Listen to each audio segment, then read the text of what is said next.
Okay guys, in this tutorial we're making a 4-foot shaped purse net. We've got up to row, I'll just check, 1, 2, 3, 4, 5, 6, 7, 8, 9, 10, 11, 12, row 13. We're 3 parts of the way through it and we've run out of twine on the needle. So I'm now going to show you how I join the twine so we can continue. This is where we want your knife, your cigarette lighter and your spare needle loaded with twine. So we'll trim it off about there, which is about 4 inches from the knot on the last mesh. Free up some twine on this needle.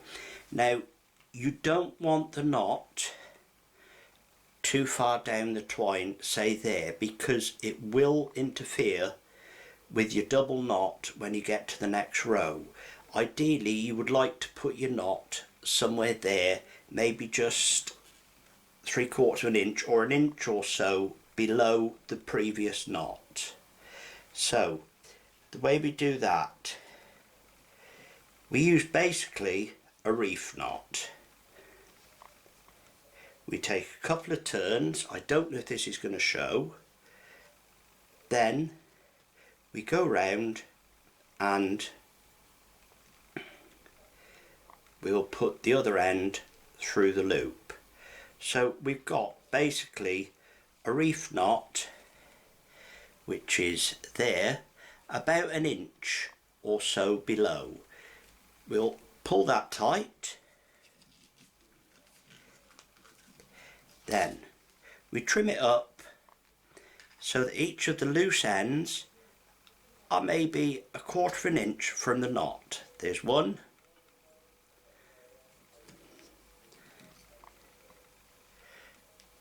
there's 2.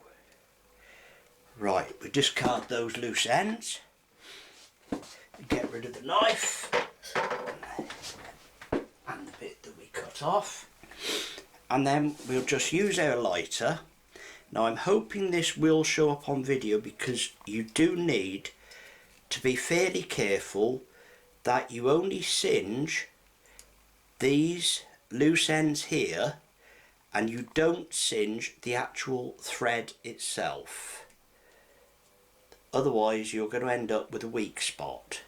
So we'll just, I'm hoping the camera's picking this up, we just lightly singe it and blow it out on that one, and we'll do the same on this tag end here.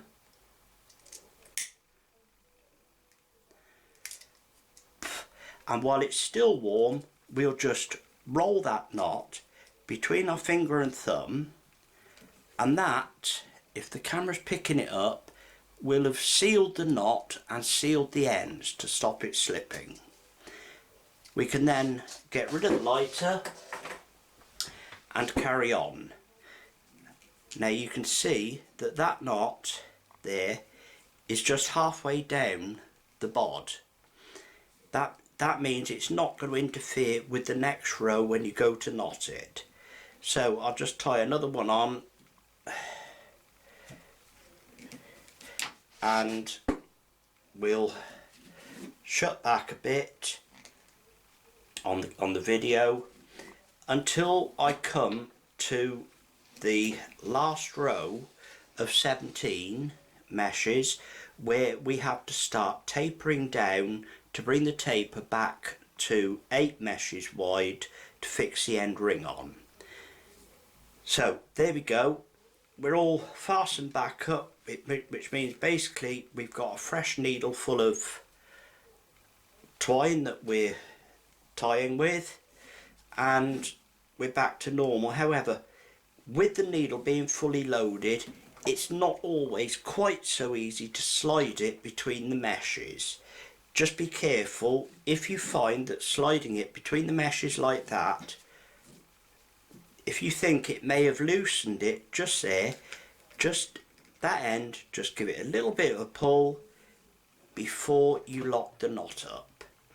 Okay, I'll shut back and let you know when we got down to the last of the 17 rows and we're going to get ready to cast off.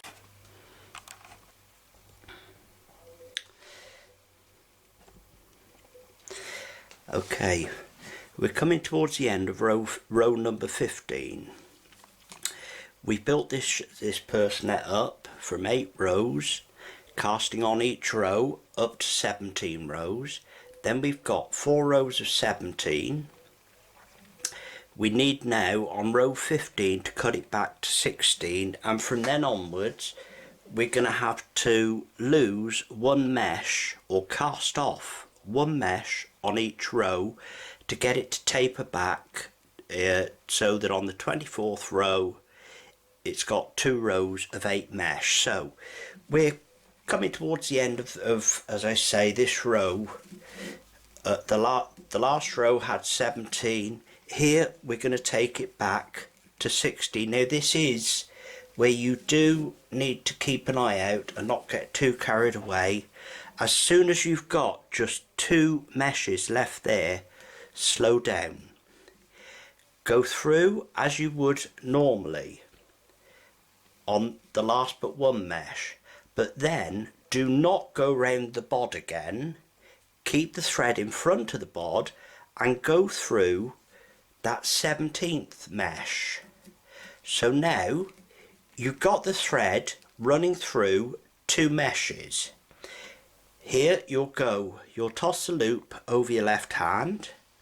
You'll come up behind the 4 strands of the 2 meshes, and then you'll come up again between 2 strands.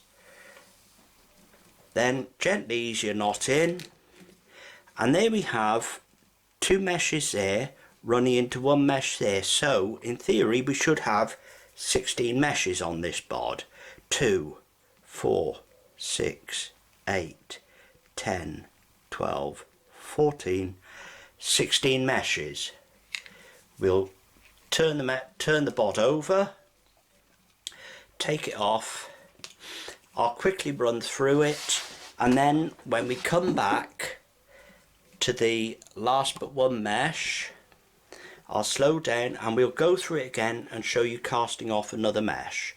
So we'll just bear with me while I try and catch up on myself and hope I don't make a mess of it while I'm being videoed.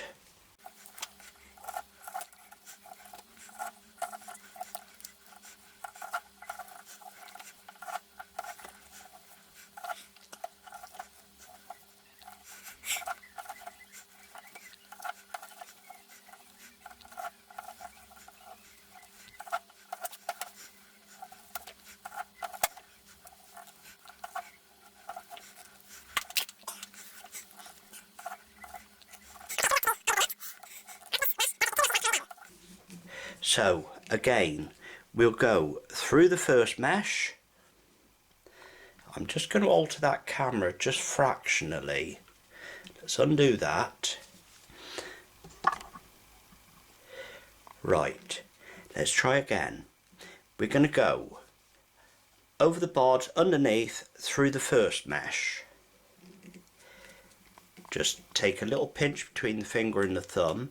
Instead of going under the bod, stay on top of it and go through the last mesh.